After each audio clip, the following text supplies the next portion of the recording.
Another point in asymmetry that you brought up, which I thought was very counterintuitive, at least for me, and completely changed the way I think about many important things in the world, is the minority rule.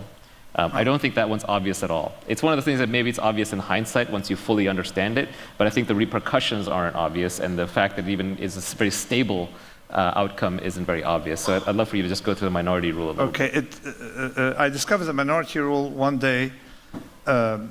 Ironically, I was trying to explain what a complex system was at a barbecue of the Complex System Institute. Okay, and that complex system have one attribute, that at different scales things behave differently. Okay, so in other words, a collection of individuals don't behave like separate individuals. They behave as separate animals, really separate animals, which is something that a lot of people don't understand in government today, is that if I understood the psychology of each person in this room, I can't predict the collective, how they will behave collectively. Okay? But nurses know that, people know that from children, all right? You know, you can predict each child independently, you put them together, it's unpredictable. Okay? It's a different animal. So that's a concept of a complex system. Trying to explain it, okay, till I was hit with the best example with a complex system, because at that barbecue there was, there's, you know, we had food, all right, and drinks, and a delegation came from Jerusalem, and they're all Orthodox, all right, a bunch of people. So a fellow showed up, you know, to say hello, and I felt embarrassed. I said, "Oh, I'm so sorry, we don't have kosher drinks." He looked at me, he said, "All drinks are kosher here." I said, "What?" He said, "Yeah, where did you buy the drinks?" "Here in Boston." "Okay, they're all going to be kosher." "What?" I Googled the proportion of kosher eaters and drinkers in America, less than 0.3%. That's on a good day, all right, on a religious holiday, 0.3%. Yet close to 100% of drinks in America are kosher. Why is that so? Simply because the Jews run the world. Sorry? No. Because if it's... Do not quote me on kosher, that. No. You're being filmed. It's because it's a very simple concept. If let's say I'm Coca-Cola, what are you going to have? Kosher Coca-Cola? Non-kosher Coca-Cola? All right? You're going to have different departments, different things, different trucks, so you don't get mixed. And then supermarkets will have different aisles. This is kosher aisle. What are you going to do? You make them all kosher. Okay, those who, like me, don't know the difference, okay, will drink Coca-Cola. I don't drink Coca-Cola, but okay, so it so happened that when we looked at the bottom of the lemonade bottle, there was a sign saying it was kosher, that only the kosher people know how to identify, okay? So that's the minority rule. So if a Martian came from space and sampled food preferences, okay, he would say that Americans are 100% kosher in drinks, okay? Yeah, not 0.3%. So why? There's an asymmetry.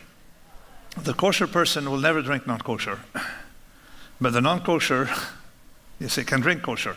Yeah, that's the key. The minority, exactly, that's minority rule. For the minority to control the minority has to be intransigent. They have to be absolutely unwilling to They have to be unwilling to do that. Exactly. So, for example, people didn't notice one thing about the preferences, marketing preferences. They don't understand. They look at marketing preferences of individuals, and they make cars accordingly. Most Americans, at a time where cars were, still had stick shift, preferred stick shift. The majority, 75%. But most of them had a family member who didn't like stick shift. Right. So your family of 5 and one family member, at a time that people didn't have a lot of cars per household, one household member can drive. So what do you do? It's going to go automatic. Or it's like if someone in the house has a peanut allergy or a gluten allergy. Exactly. The whole house ends up with no gluten or no peanuts. So there's nothing wrong with accommodating the minority, so long as you know it.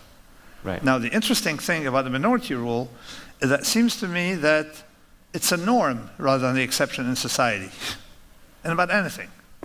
So the reason we have non-smoking spaces, actually, I joked with a friend of mine. One day I had a French visitor when I was a student, and he came, he met me. I said, meet me in front of this restaurant and book a table. He couldn't find a non-smoking table. I told him, did you try the smoking one? He said, yeah. I said, okay, go buy a pack of cigarettes and we'll go to the smoking section. He thought that, you're forced to smoke in the smoking section. So, and we smoked in the smoking section to be there and play the game. So, but really, you have these asymmetries actually running our lives. Ethics, for example, people have the illusion that society is getting more ethical because the majority is becoming more ethical. No. It's minority rule. Another mistake made by Monsanto is that when introducing GMOs, they thought that all it took was convincing 51% of consumers to have GMOs. Okay? They did not think it through properly. Because think about it. All you need is 3% of people who are absolutely against eating GMOs. All right? And then you're going to have a party here to celebrate the collapse of, say, Saudi Arabia, Barbaria. Say, okay, we have a party, all right? What do? You send a letter, say, GMO, no GMO. You make everything non-GMO. You make everything organic.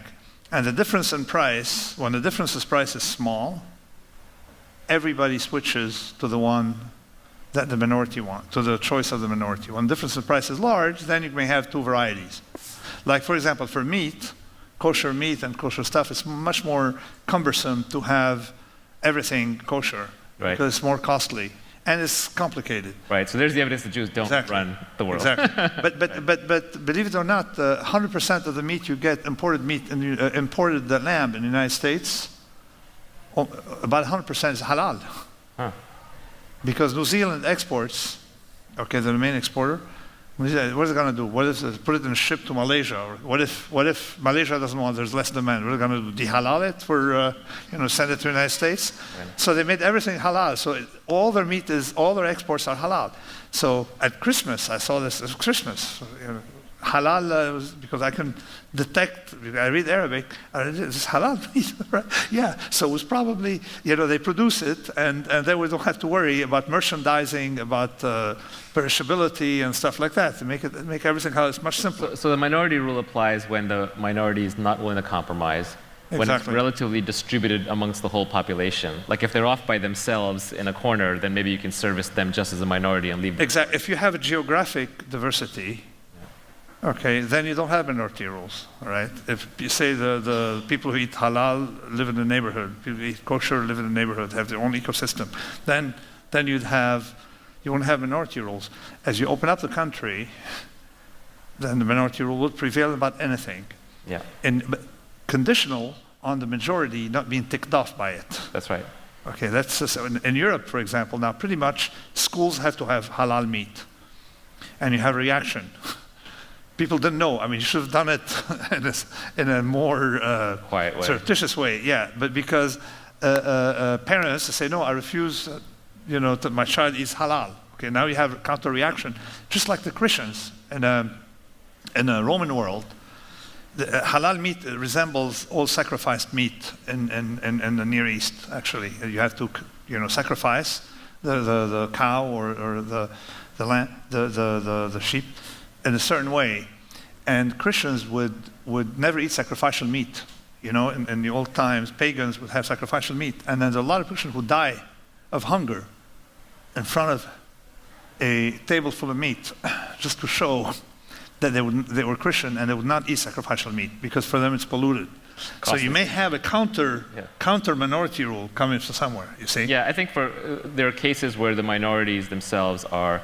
And minority here, obviously, you know what it means. It means a small group of people who are intransigent themselves are very intolerant of maybe even the existence of the majority or the way the majority likes to function. So it does create a counter-reaction. So it's not that all revolutionaries, necessarily control the world. Very often they just get lynched or stamped out. Exactly. So we have a thin balance here between majority rule and minority rule. And Tocqueville wanted to protect the minority from the majority, all right? Yeah. And now we may have to do an inverse Tocqueville as well, to bring symmetry, protect the majority from the minority. Yeah, but it applies in crypto. For example, if imagine that something like, I don't know, if I had to make up a number, like call it like 10 or 20% of the good developers in Silicon Valley are now working on crypto-related projects, or at least dabbling on it.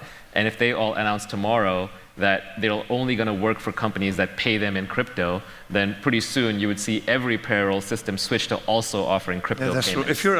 If you're unconditional about getting or paying or receiving Exactly. in crypto, you install the minority rule. So the minority rule is a very powerful concept. It's one of the ones in Skin of the Game. I highly encourage you to go through it. Thanks for watching. And if you like this video, you will also enjoy my free 140-page book. It contains 43 big ideas from world-class doers and entrepreneurs to help you become better, richer, and wiser. And I've created visuals for each idea to make it fun and super easy to understand. Just head over to pickingnuggets.com or click on the first link in the description below to grab your free copy today.